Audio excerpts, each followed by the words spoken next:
धेनुमुद्रां प्रदर्शयेत् कृतन्त्वा सत्येन बर्हिञ्जामि नैवेद्यं निवेदयामि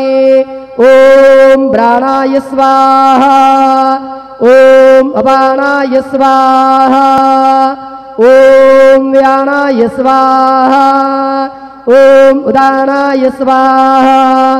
ॐ समानाय स्वाहा ॐ ब्रह्मणे नमः नैवेद्यमध्ये पानीयं समर्पयामि पुनर्नैवेद्यं निवेदयामि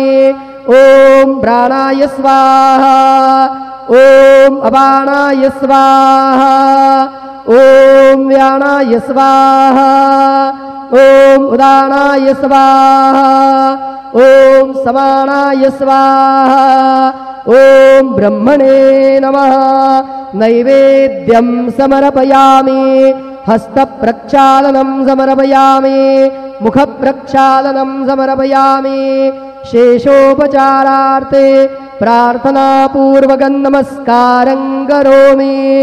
श्री सच्चिदानंद सद्गुरु साईनाथ महाराज की जय।